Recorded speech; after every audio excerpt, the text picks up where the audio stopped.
This piece is called Blessed Departure.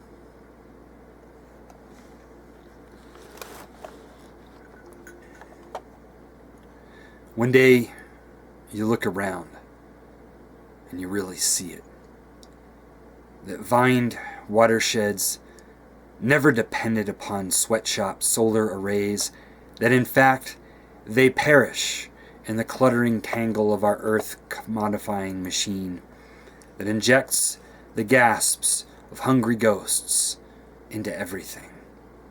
And that the engines of this hypnotic god of end times carnival must falter, shattering society's captive dance to strange algorithms encoded upon the unwound rebranding of human atrocities, like some genocidal ad campaign for history's progression of smudged and bloodied flags tied end to end, at last fading to credits.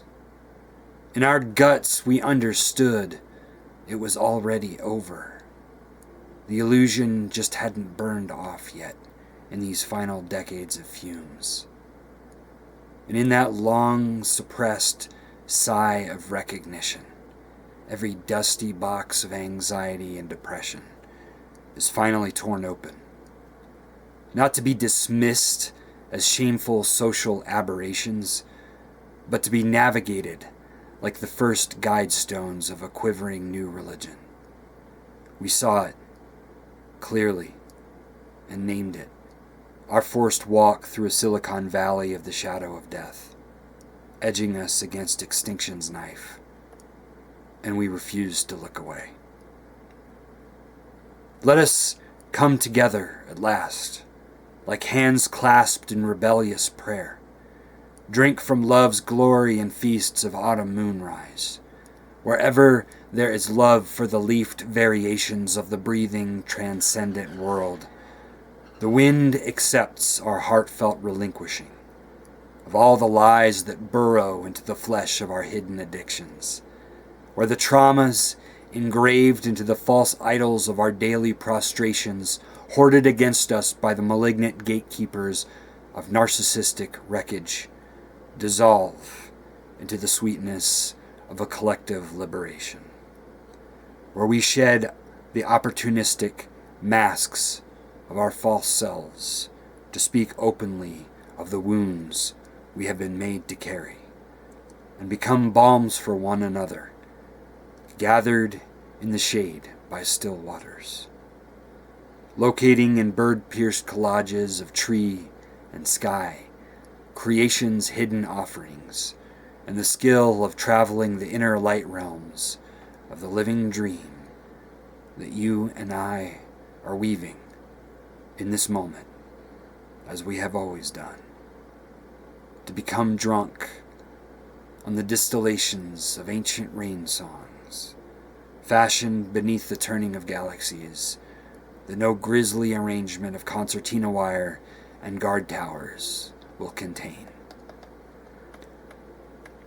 It was the prospect of blindness, for looking too long into the noonday sun, that taught us to bow our heads in the glowing warmth that wakens seeds with its sacred caress.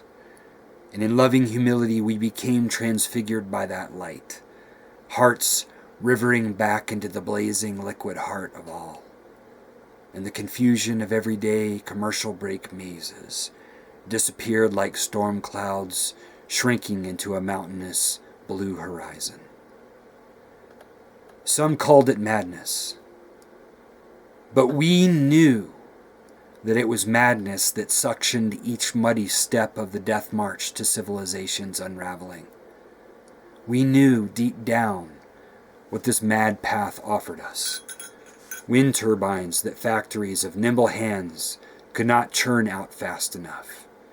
Obsessions with technologies which in their last-ditch frenzied construction would leave the scars of expanding copper, cobalt, and lithium mines, forced labor, toxifying groundwater, and the toppling of mineral-rich governments to preserve at all costs the green-powered reruns of our touchscreen demise. And even still the tides would rise, and the crops would bleach as husks snapped on brittle ground, We felt the lunatic night shouts of armed men pressing in. We knew that thick prison walls behind which our whistleblowers had languished could not shield us from the truth of the helicopter machine gun murders we had purchased, one day ricocheting home. We knew that it was madness that insisted on our silence, every day demanding children into the mouth of this abyss, which under the duress of each cruel paycheck, we had been reluctantly deepening for them. And that buried knowing, which had poisoned us, in our surveilled isolation, in ways that we could not face, became the first fevered moments of a blessed departure. Not away from the certainty of death, but unflinchingly into it, beyond any notion of buying our way out, and into a deep and alchemical wilderness, where we make circles with those who have similarly cut themselves adrift from designer mass captivity, to be birthed into the breeze-whispering night's starry conjurations, where shadows and pine smoke dance as the fragrance of transformation, in the pops of a communal fire's hot confetti, where you sharpen your axe and your words, seasoning stew-pot discussions with the day's most precious discoveries, where the abandoned chains of a manic false hope give way to the slow-burning simple presence of a laughing defiance, where the tender realization of the finality of this crumbling moment in another's eyes is the luminous bridge that even at this late hour, the fullness of love's glowing forge has extended.